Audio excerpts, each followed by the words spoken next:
Hey everybody, it's YouTube Dad. This is a little bit different for me being on here by myself without the bass player, but I thought that it would be cool if you kind of saw a little bit about what makes me tick musically. Simply because, as we've been going through over the last year, I've been learning a lot about the music that makes you guys tick. And every once in a while, you'll hear a reference from me or from Brennan in regard to, don't you have that record in the storage unit, or oh, I have that record, or this, that, and the other thing. And so I thought I would do something a little bit different today with just me, letting you know what I grew up with, the kind of things that I grew up with. Back in the mid 70s, there was a lot of rock and roll, and there was a lot of I wouldn't call them folk songs, but soft pop, I guess is how you would say it. And for me, I was more into the soft pop type stuff. There was a little bit of rock and roll thrown in there. I mean, I did listen to Aerosmith. I did listen to Springsteen. And folks like that. But there was an awful lot of John Denver. There was a lot of, a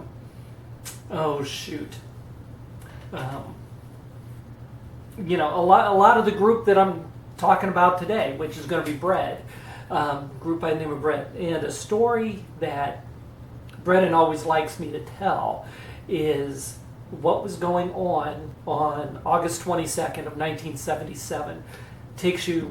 Some of you guys can relive that day, but there's an awful lot of you out there who probably weren't even being thought of at that point.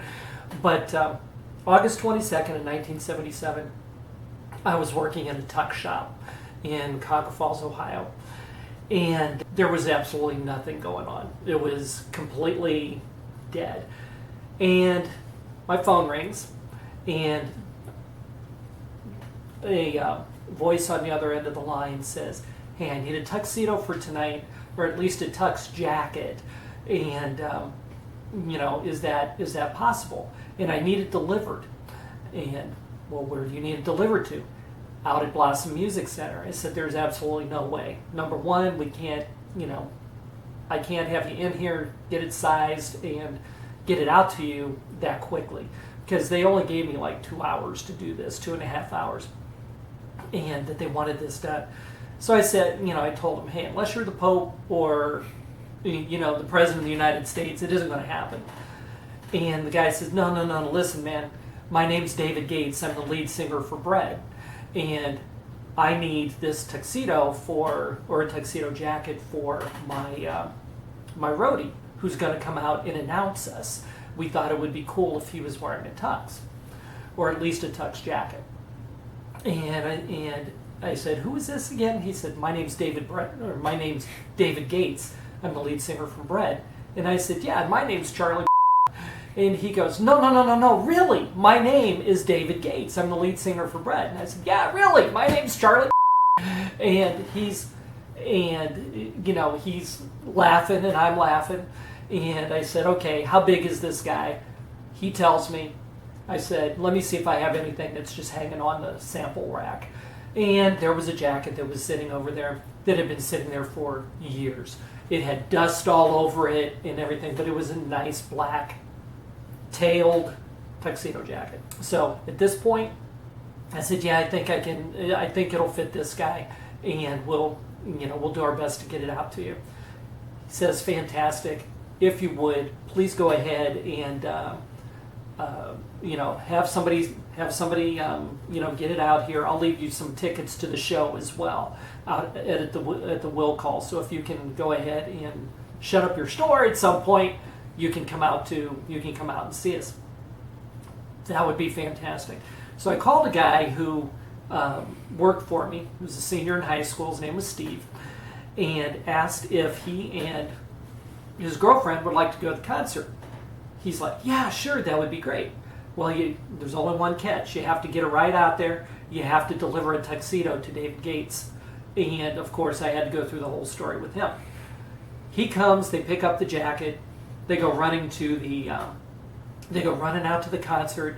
It's Brett's last concert that they're going to be doing. The roads are jammed. They had no clue as to how they were going to get in there into the music center. So they pull their car off to the side of the road. They go up to a cop who's directing traffic, who they finally convince this guy to call the guard shack up at the music center, who actually had their names on their list that they were expecting this tuxedo. They jump into the back of the squad car. The guy turns his lights on. They go flying up through the crowd. Of course, it was like Moses parting the Red Sea. And, and of course everybody's trying to look in the top car, trying to see who it is, figuring it's somebody important. They get up there. They go ahead. They get the tux delivered. Okay. Now, our store didn't close till 9 o'clock. The concert was going to start at 8 o'clock. But I took the liberty of thinking, nothing's going to happen anyway, so I shut the store down an hour early. Grabbed the girl I was dating. We fly out to the music center, and there were tickets sitting there. We get the tickets. It wasn't only tickets. There were front row center seats, but there were backstage passes as well. So she's freaking out. I'm freaking out. So we go ahead. We're watching the concert. They're starting to get really into their greatest hits. We're figuring that at this point, they're probably going to get to the end of the concert. So we put on the backstage passes. We go in the back, and we're watching the concert from behind the band, so we could actually see. Blossom is a big amphitheater. So everybody was sitting out, with their. At that time, it wasn't cell phone lights. It would have been actual lighters. So they're out there, in matches and stuff. So we're watching this. They get through singing their last song. They come back off stage. They're hanging around out back going, man, do we really want to sing another song? Yeah, we got to do an encore. So today, I'm going to play you the encore that I watched from backstage. Actually have it on vinyl. And that's what's going to make this a little bit unique. We're not doing it off of a video today. So if you bear with me. If a picture paints 1,000 words, then why can't I make you? The words will never show the you I've come to know. If the face Here's my sappy love song.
That was a song called If. It was written in 1971.